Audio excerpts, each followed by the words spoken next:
Hello and welcome to Byjus IAS Exam Prep. Welcome to the Hindu analysis for 21st February 2024. Without wasting any time, let us look at the articles that we have chosen for the day.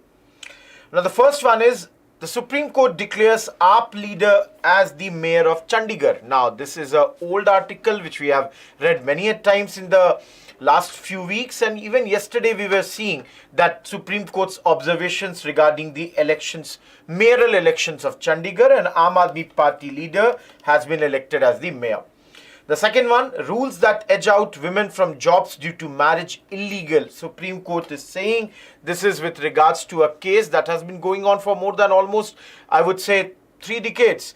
And very important judgment with regards to the women empowerment, and any attempt by any of the, I would say, ministries or firm associations to discriminate against the women. This judgment is a big help against those. Third, India to seek $26 billion private investment in nuclear power sector. Now this is just the first news item that has come with regards to this sector, where we are trying to bring the private players also, because till now when it comes to the nuclear sector only public companies were allowed. So in that sense, very important. The fourth is calm assessment. Now what we have studied yesterday with regards to the forest policy, the same thing has been today brought under an editorial which we shall be seeing today. Again, the next two have been done by us many times in the last few weeks. Kerala government sanctions 13 crore to solve the man-animal conflict, will hardly take 2 minutes. And US vetoes UN vote on Gaza ceasefire, pushes alternative. 2 days back only, I had told you that US had made very clear that they will be applying veto if this proposal comes to them. So we shall see that.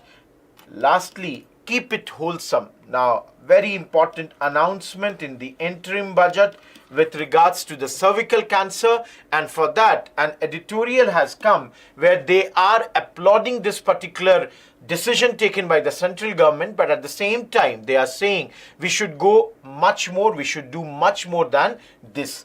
So these are the 7 major topics for mains, out of which I will tell you very clearly 1, 2, even 3 and the 4. 4 topics are repeated topics, 3 are new. Even this slightly we have seen when I was doing the 3rd February newspaper analysis. So only 2 are pure new topics, rest we have covered in the last few days. Apart from this, there are 4 other prelims bites. ONGC to drill more wells in Bombay High Region. Now this is a news which came 50 years ago. Similarly, cultural protest to mark 151 years of Kolkata tram. Those who have never sat on this, please, whenever you go back or whenever you go to Kolkata, please sit on this. This is, I personally feel, one of the most important identity of Calcutta and present day Kolkata. Lady JPs in Bombay, you'll see 4 ladies' names would come, where we shall concentrate on 1. This is a news item of 100 years old. So these are for the history perspective. Lastly, big shot. There is a picture that came this, I would say, in this today's newspaper, and I shall show you from there also we can bring out certain important facts with regards to environment. So let us begin with the discussion. The first one, page 1, polity, GS paper 2, Supreme Court has declared Aam Aadmi Party leader as Mayor of Chandigarh. Before I get into this, let me show you something. On 6th February, Supreme Court had taken cognizance of this matter, where in Chandigarh mayoral elections, there was a lot of wrong things that had happened. Supreme Court's observation on 6th February was, this is a mockery of democracy. The person who was accused here, the RO, Anil Masi, he was accused that you are murdering democracy, and Supreme Court had clearly said the great stabilizing force in the country is the purity of the election process. We shall not let it get diluted. Now, from 6th. Next time we read it on 19th February. The person who had been elected as the Mayor of Chandigarh, the BJP candidate, on 19th resigned before the Supreme Court hearing. Now, next day, on 20th February, we read that Supreme Court not only questioned the entire Chandigarh electoral, or I would say mayoral polls, but Supreme Court also made very clear that the horse trading, which they think is happening in even the local elections, is not correct. And they asked that the returning officer should be prosecuted. He appeared to be like a fugitive, and they are deeply concerned with the horse trading that's taking place. Now, yesterday, if you all remember, we had clearly said that the lawyers from the two sides, they had said, one had said, recount the votes. Other said, do the re-voting or re-polling should be done. Now, today what we are going to see is that the Supreme Court ordered that they are not going to re-poll it. They are only going to recount the votes that had been cast on that day. And based on that, Supreme Court has said that the Aam Aadmi Party candidate, the name is not important, but just telling you everyone, Kuldeep Kumar will be the new mayor of the Chandigarh. As you all know, this matter was being led by the Chief Justice of India, Mr. D.Y. Chandrachud. And he clearly said that the returning officer, Mr. Anil Masih, who had defaced 8 ballots that day, he should be prosecuted. He had been caught on the security cameras defacing this election process.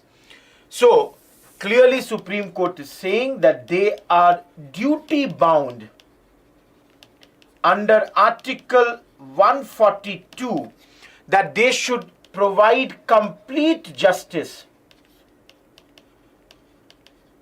And they are saying we will not allow the electoral democracy to be thwarted by subterfuges. Will not allow any, what we call in Hindi, dhandli. Will not allow any wrong actions which would destruct the democracy of our country, which relies on the process of election, even at the, please understand everyone, even at the local elections, even at this level. So, the recounting was done. The 8 ballot papers which were invalidated by Mr. Anil Masih, they were recounted yesterday. They all were in favor of the Aam Aadmi Party candidate. That's why, based on this, Supreme Court clearly ordered that Mr. Sonkar, who had been elected that day, his election is quashed. Anyways, he had resigned. This has been set aside. And the new mayor is Mr. Kuldeep Kumar. Of course, if I have not written, yes, Mr. Anil Masih has to be prosecuted under Section 340 of the CRPC. That is, he was conduct that is affecting the administration of justice. Under that section, he should be prosecuted here. So this was the crux of the matter. Again, I'm repeating, we have done it many a times in the last few days, which you can see 20th February, 19th February, 6th February. So hopefully the first topic for the day is clear to you. Let's move to the second topic. What's the second topic? Second topic is rules that edge out women from jobs due to marriage illegal. This is being said by Supreme Court.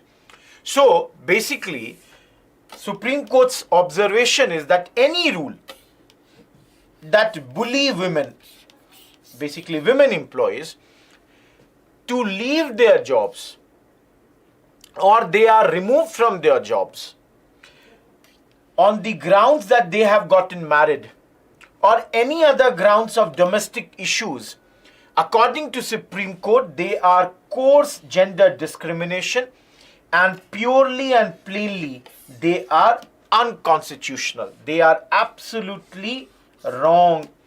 clearly you can see this is gender discrimination, and it is clearly inequality done against women. And Supreme Court says that if we accept such things, such patriarchal rule, what do? They undermine the human dignity. They undermine right to non-discrimination. And they go against fair treatment. So, these are the observations of the court in this case. So, slightly, before we go ahead, let us understand what exactly is the case here. This case was brought by a permanent commissioned officer.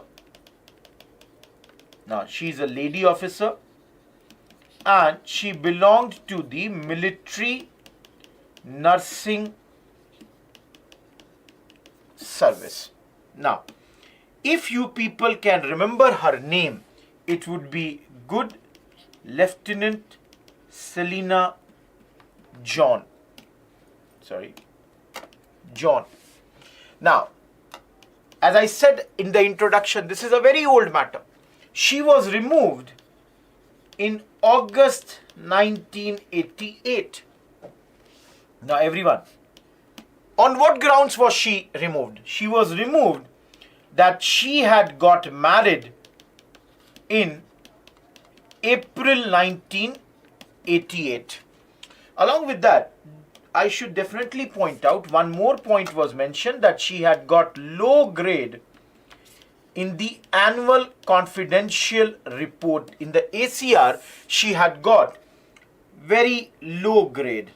Now, the question is, could the army have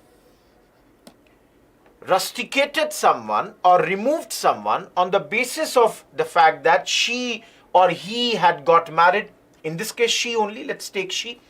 So basically, this could be done in those days because the termination order was based under a 1977 army instructions.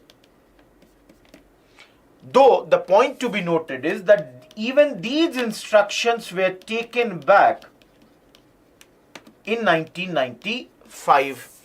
So, no need to remember this army instructions full name, the terms and conditions and the services for the grant of permanent commission in army, something like that. That's not needed. Remember, only that this termination order is based on an instruction of 77 which was already taken back in 95. Now, you all can understand that the lieutenant had been fighting the case all along. And based on this, in March 2016, the Armed Forces Tribunal, please remember you study the tribunals and all in paper 2. The Armed Forces Tribunal, their Lucknow bench, they directed that, reinstatement should be done along with her back wages. So you can see the Armed Forces Tribunal was very clear that, see, take her back to the job, reinstate her, and give her all the wages that has not been paid. Now, this is March 2016. Now, against this judgment, same year, in August 2016, Center came to top court. And please understand, this thing which came now, the final judgment has come where the Supreme Court has clearly said that, see, she could not be dismissed on the grounds that she got married. This is absolutely wrong. So everyone, if you see, this is the cycle of the case. What is the cycle? Everyone, you can see here very clearly. There is a lady a lieutenant named Selina John. She is a permanent commissioned officer and she is in the military nursing service. In August, she has been removed from her job because she had got married in April 1988. Along with that, the charges were that she was having a low grade in the ACR, the annual confidential reports. Now, why was this done? This was done based on a termination order of a 1977 Army instruction. Now, already these instructions were taken back in 1995. Now, the officer had been fighting this case all along, and in March 2016, the Lucknow bench of the Armed Forces Tribunal, they said, take her back to the job, reinstate her, give her her back wages. Central government went against this in the top court, that is your Supreme Court. And yesterday the Supreme Court, or in the last few days, the Supreme Court has come up with the judgment where they have dismissed this case. They are saying that on no grounds she could be dismissed, only on the basis that she had become married. Because as I said, in the views of the court, this is wrong.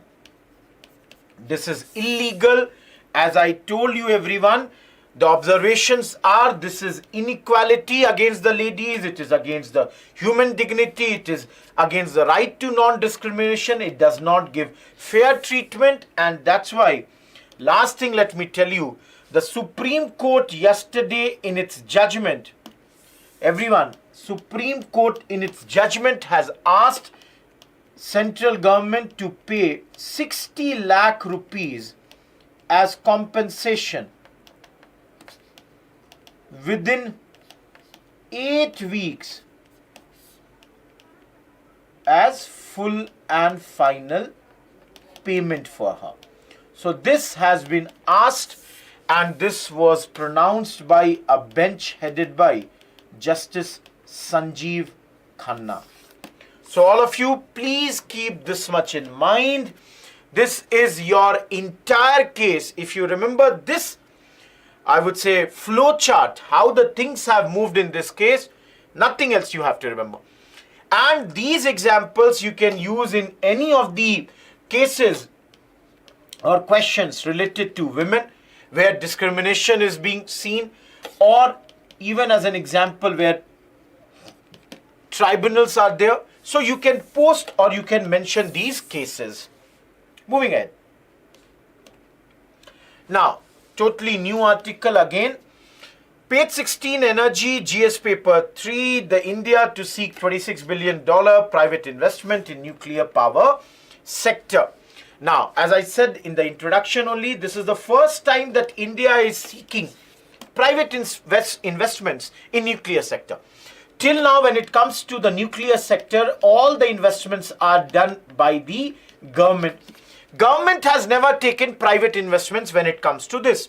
But this time, yesterday in the news reports in the morning, some officials have been quoted where it is written that they are in talks with 5 private firms: Tata Power, Adani Power, Vedanta Limited, Reliance Industries, and here you can see they have mentioned 4 and they have not gone beyond this. So 1, 2, 3, 4 are mentioned. Though they are saying we are in talks with 5 private firms, everybody should invest 440 billion rupees.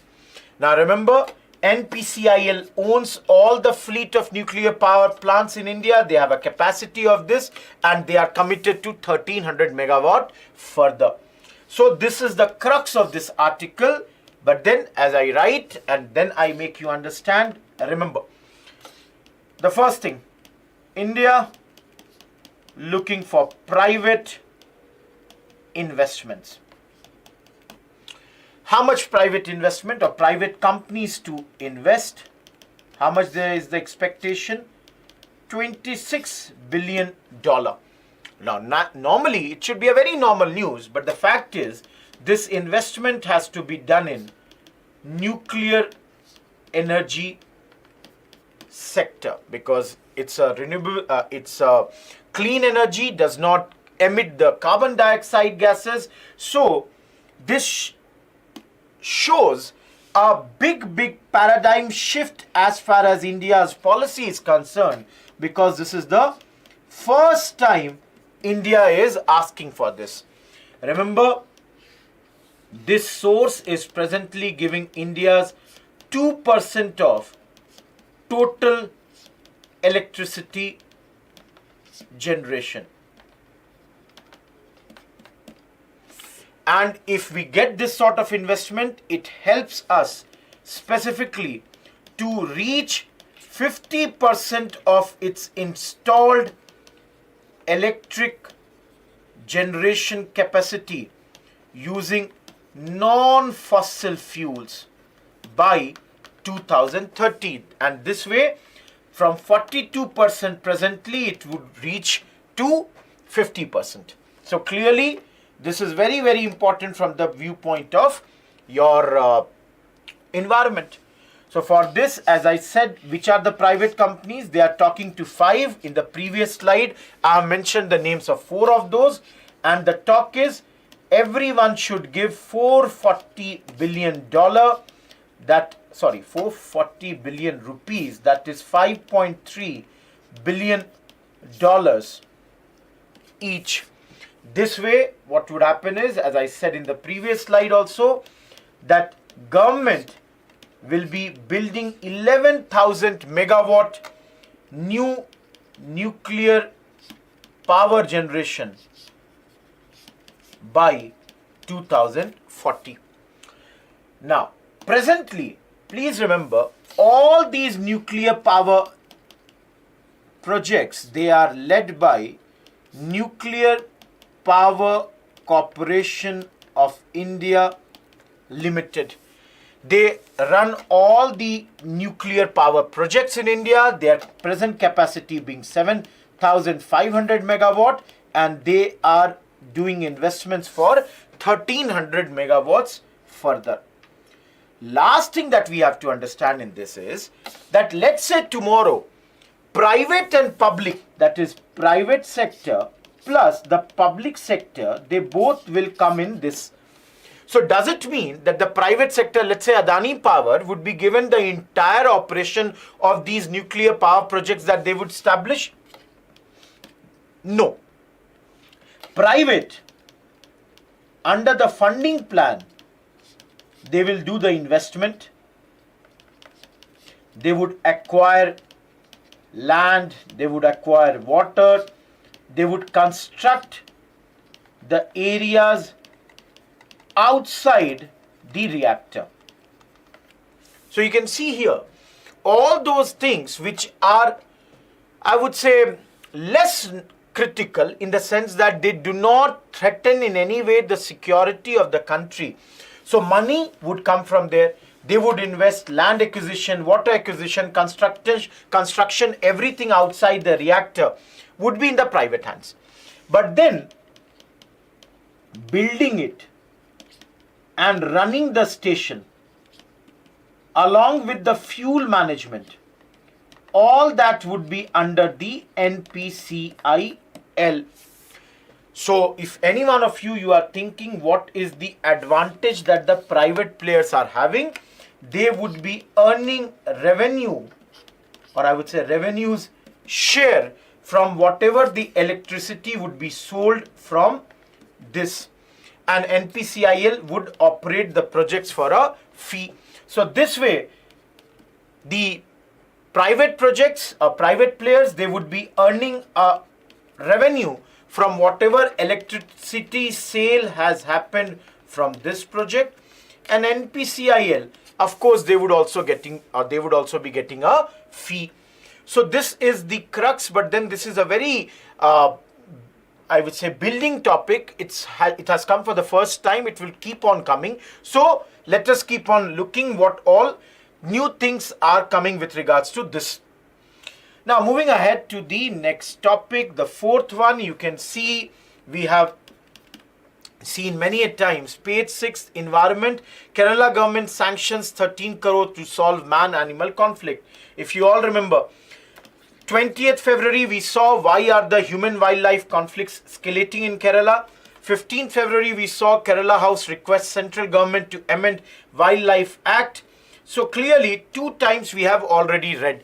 Not a lot of new news here.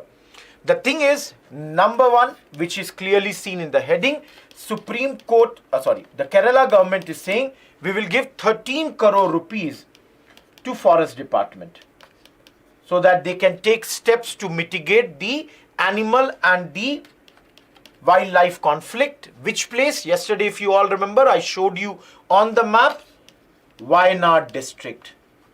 Now anyone, if those who were there in yesterday's class, tell me, Wayanad district is in which part of Kerala? North, south, east, west, northeast, northwest, southwest, southeast, which side? Yesterday I told. Now, under this article there are only 2 things. One, the people are demanding there should be higher solatium. Solatium means higher compensation. People are saying we should be given higher compensation. Another thing that is being mentioned is that the government is saying we shall form this district level monitoring committee. In this, the MLAs would be there, the district panchayat members would be there, the forest department people would be there, a representative of political parties would be there, and collector of the district will coordinate these meetings, and they will be meeting every 15 days.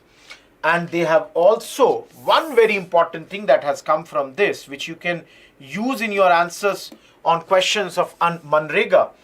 The government has announced that they are asking center that please give us the permission for what? For using the service of Manrega workers when it comes to doing 2 critical activity. One, clear the undergrowth in forests. And number 2, they are saying to dig the trenches on the fringes of forests. So they are saying, let us utilize the Manrega workers for these 2 activities. Give us the permission for this. I personally think, if this is of such a huge concern for the state of Kerala, for the people of Kerala, and if Manrega workers could be utilized for these purposes, I think the central government should give their acceptance to this particular request of the Kerala government, and most probably they will also give. So this request, please remember, has been sent to your forest ministry. Moving ahead. I am done with the 4th topic. Moving to 5th one. Yesterday we did, if you all remember, a topic called Use Dictionary Meaning of Forest, Supreme Court Tells Center. So yesterday only we did, where we had seen a very landmark judgment of Supreme Court. This we had studied yesterday. Now today there is an editorial on this particular article or on this particular judgment of the Supreme Court. Now, the crux of the matter I have written over here, but let me make you understand what exactly is being written in this particular editorial. So basically, this editorial is with regards to the judgment given by Supreme Court. And Supreme Court has blocked the attempts of centre to bring amendment to India's Forest Conservation Act passed in 1980. So this we have seen yesterday, that this is the matter. Now what is new in this judgment?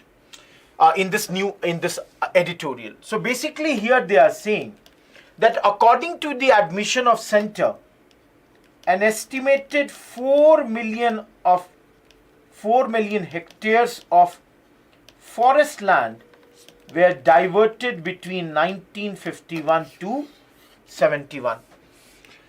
And then once this law had been brought, we all know forest could not be diverted without adhering to the mechanism given by the centre. Now once the law came, according to this editorial, this became a very, very big success. Again, centre's calculation says that in almost 40 years, the average diversion of your forests have come down to 22,000 hectares, or as they are saying, almost 1/10 of the previous figure. So what was earlier done to 10% it was brought, the diversion of forest had been brought to such a low level. Now, we have already seen yesterday this case. This is a case from Tamil Nadu in a district called Gudlur against the illegal timber felling. This judgment had come, and yesterday also the Supreme Court has again taken this judgment's help. Now, what is the judgment and all this? See here, they said that the forests have to be protected. It does not matter what is the sort of classification of the forest. Forests have to be protected. And as you all know, this had brought the concept of deemed forest. That is, those tracts that were not officially classified. Now the problem here is that the Supreme Court then only had said that every state should constitute expert committees to identify these deemed forests.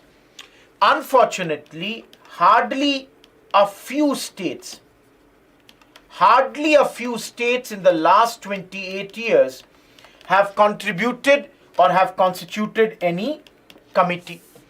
So this is the one part of the editorial where they are saying that this law, this everything was very good. Now in this article, the second part, the editorial is writing, why do the central government want to bring a modification to this? What is the reason? What is the reason central government want to amend it? Now again, they are being critical of the central government here also, but let us look into the point of view of central government. Center is saying, we are doing this to bring clarity. Why? Center says that there is a reluctance right now. Amongst whom? Amongst private citizens. So let's say Rohit Kumar is a private citizen, and Rohit Kumar does not want to cultivate any private plantations or orchards.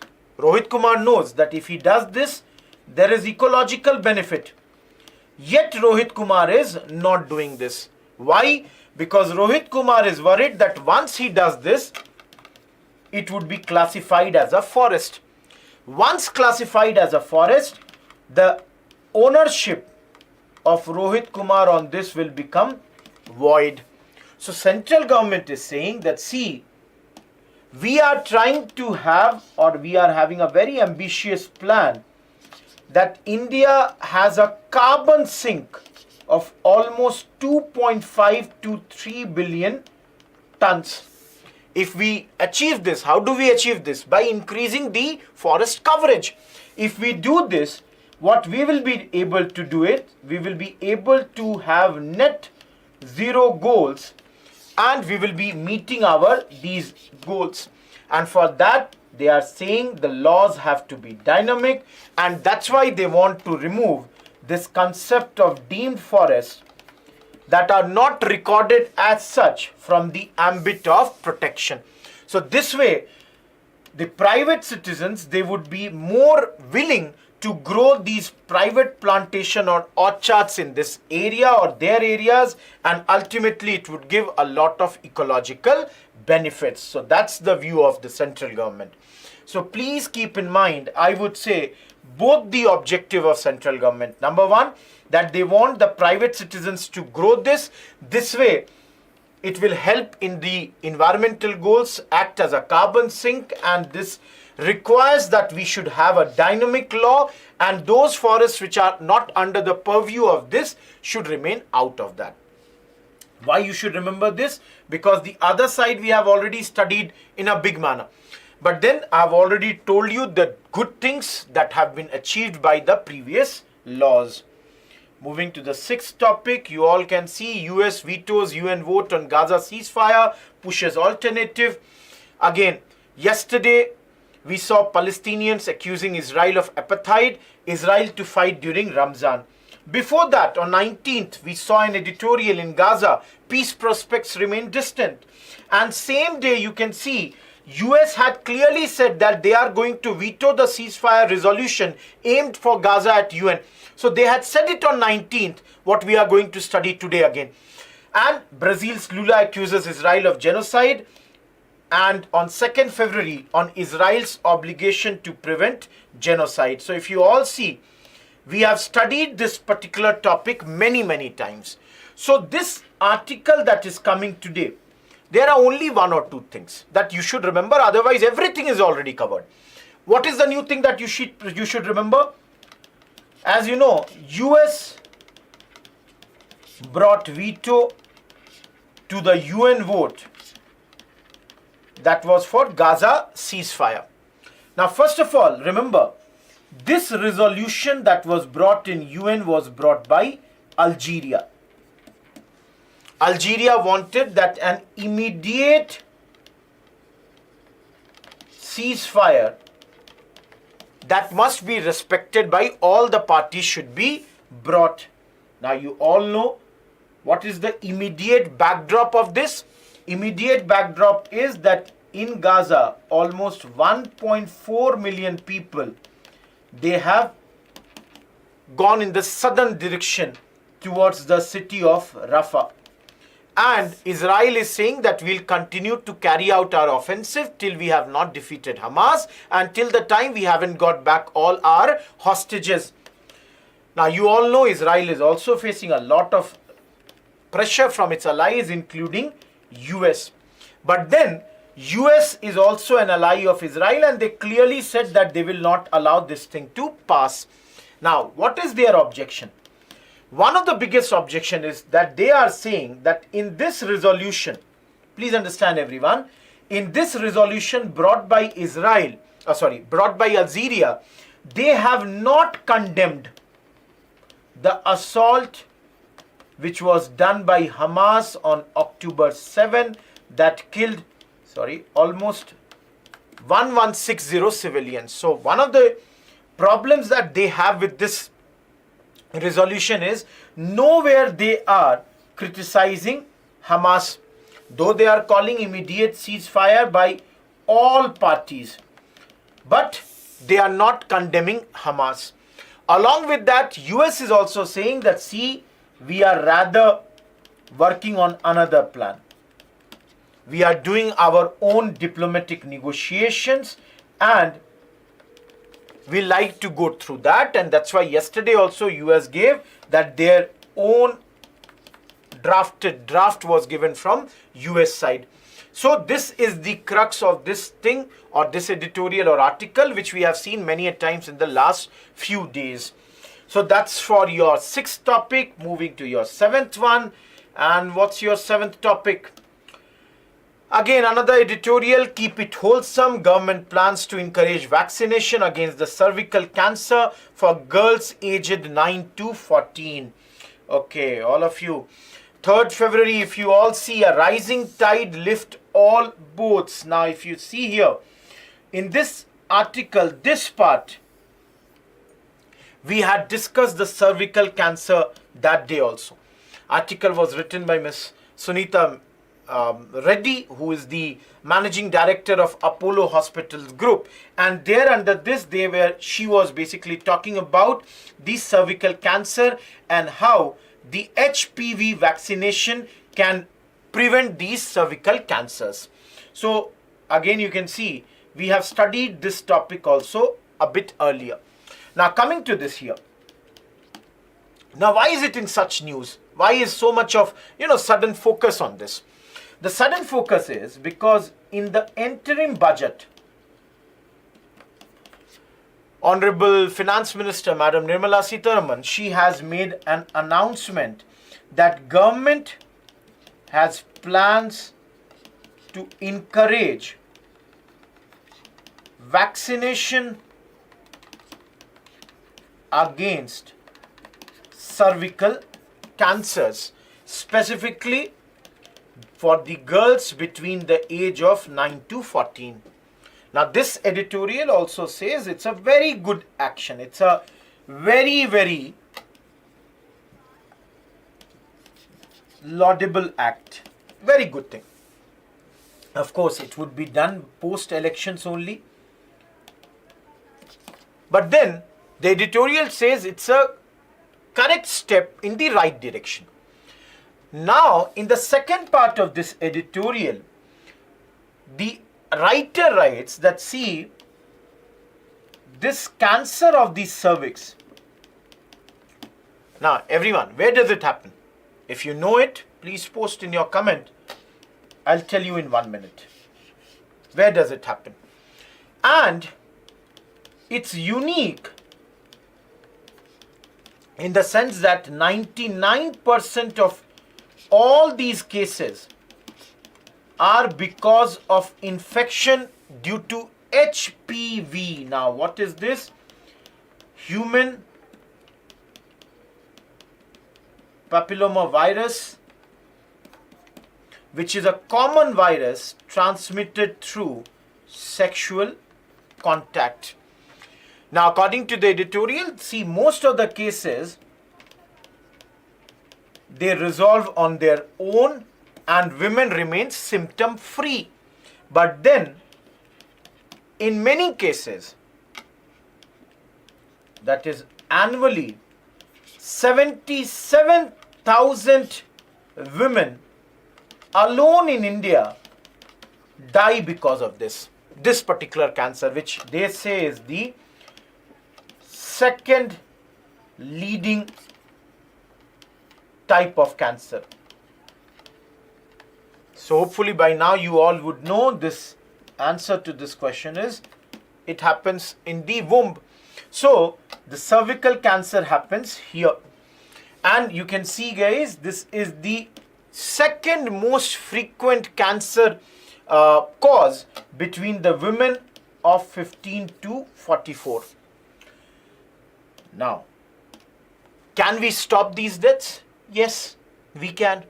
Editorial says, first of all, the good thing is there is a vaccine. What is the bad thing? Screening for this cancer is only 2%. And the outcome depends at what stage this has been detected. According to the editorial, this cervical cancer can be easily diagnosed. That's another good thing. Any public health system which has basic human tools, they can detect it. What are the basic human tools? They are saying you need a human eye. Of course, you need somebody to look. Of course, dilution of white vinegar. And please remember this. This is a new term. Dab of Lugol's iodine. Now, anyone, can you tell me in your comment box, what is Lugol's iodine? Now, this is known as VIA or Willy tests.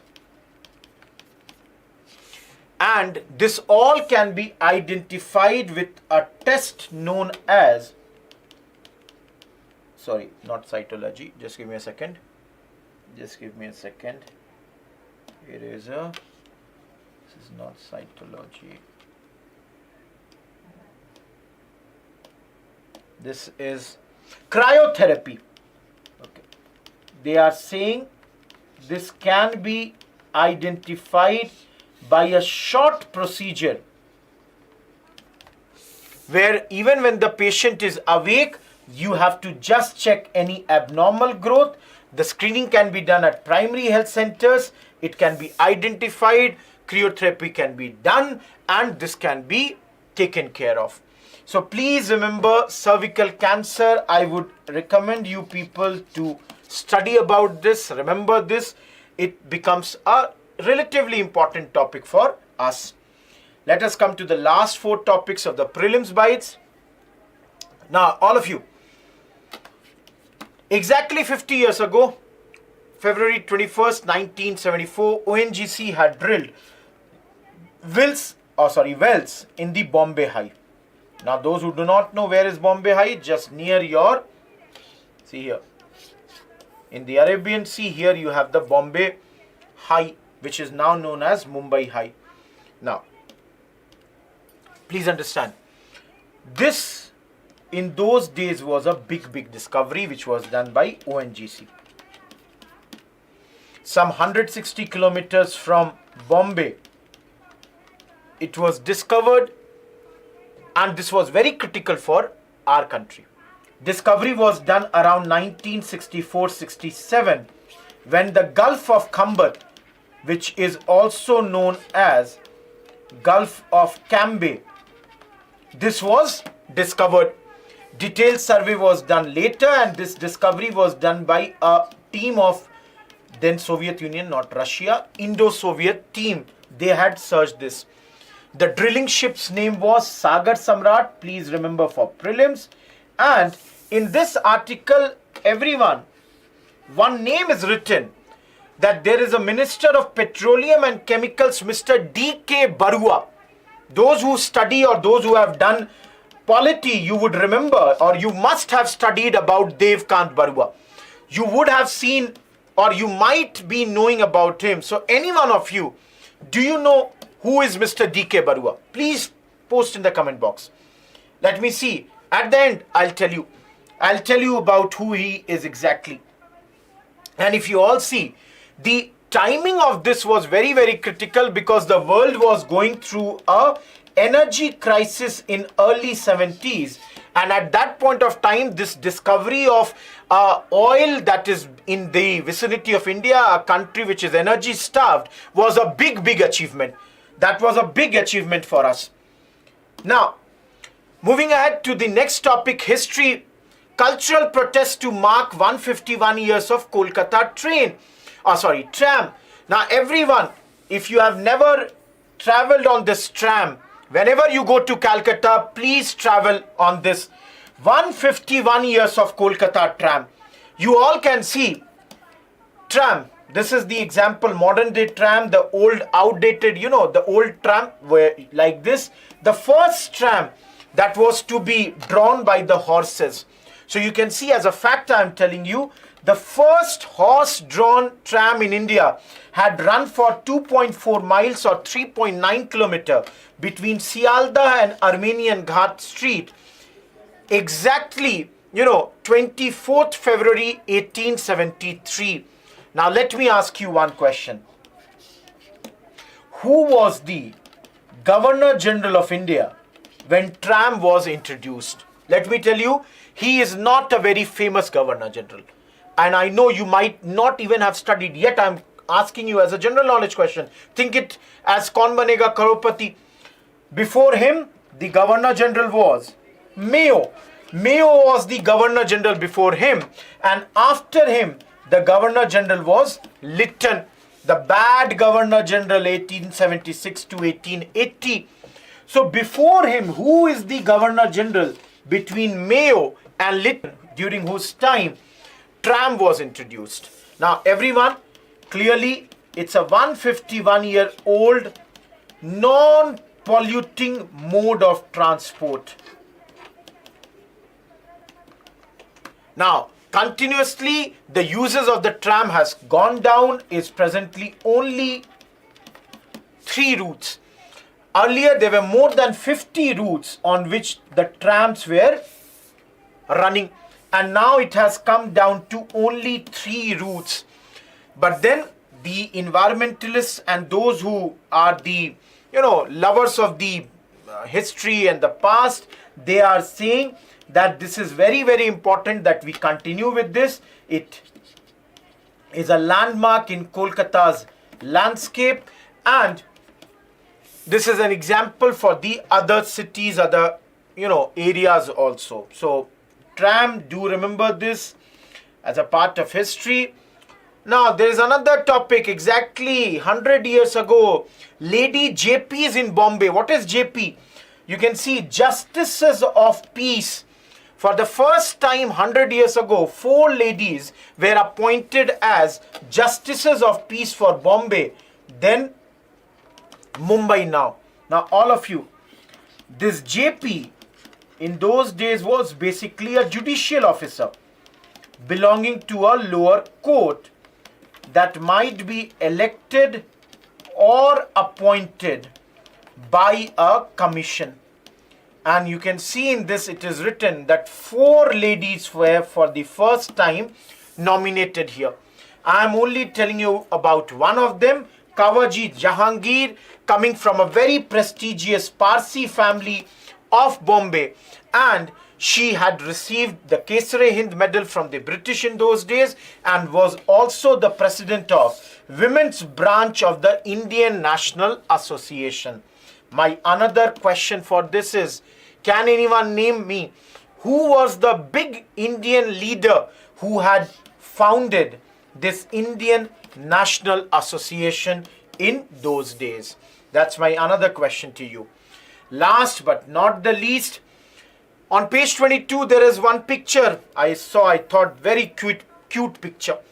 Now who is he, or what's this creature known as? Skywalker Hulok Gibbon.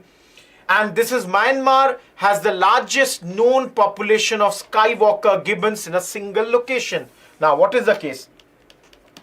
See, Skywalker Hulok gibbon, they were discovered around 2017 by a group of scientists who loved Star Wars. And that's why it's such a name. They said initially that it is only found in China, but then they have now discovered that this is also there in Myanmar, which has the largest population of this gibbon at one place.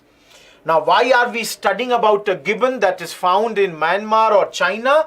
Because a very close species, same type, Hulongapur Gibbon Sanctuary is there in India, in Assam district is Jorhat.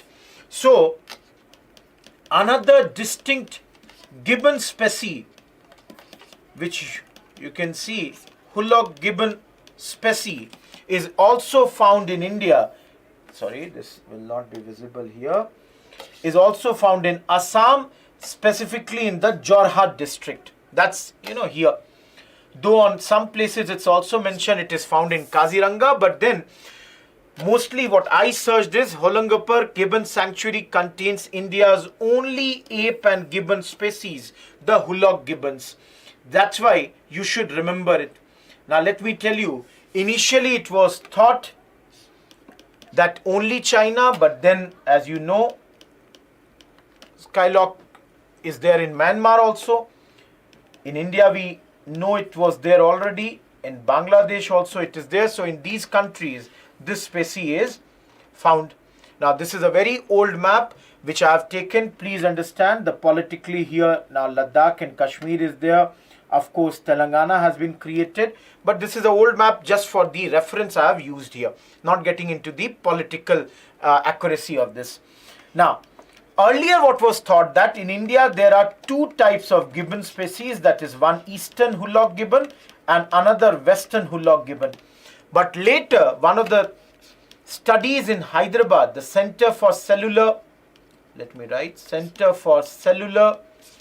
and Molecular Biology, they said that see actually this is no east or west, there are only one type of gibbons as far as India is concerned. So keep in mind this, do study about this sanctuary which is there in Jorhat in Assam. The 2 mains question, what are the main factor responsible for gender inequality in India? 150 words. Rigged elections are the biggest blot to democracy. Comment in 250 words. Apart from this, I asked few questions from you. Who was the Governor General when the trams were introduced in India? I don't know whether you know it or not. The answer is Northbrook. Hopefully many of you would have commented. Another question that I asked was that who was the person who had founded that association to which Madam Jahangir was associated to? And the answer to that was S.N. Banerjee. I might have asked some other questions also, like in cervical cancer, I had asked which part does it belong, womb. I might have asked while, asking or while teaching some questions, I might have asked, give your answers. We would like to see your answers. And we'll give you the comments. We'll tell you what exactly are those answers. And with that, we are done with the particular session. Do like it, do subscribe it, do comment it. And again, tomorrow, same time, same place, we'll be back here. On this Saturday, we are organizing a workshop where we'll be discussing the preparation strategy for 2025. How to prepare for UPSC CSE 2025. If any one of you, because I personally think February, January, March, these are the times where the students start planning for the next year's exam. If you are a serious candidate who wishes to know how to go about this exam, please fill the form and we'll be more than happy to help you. Please come for the workshop that will be organized on Saturday.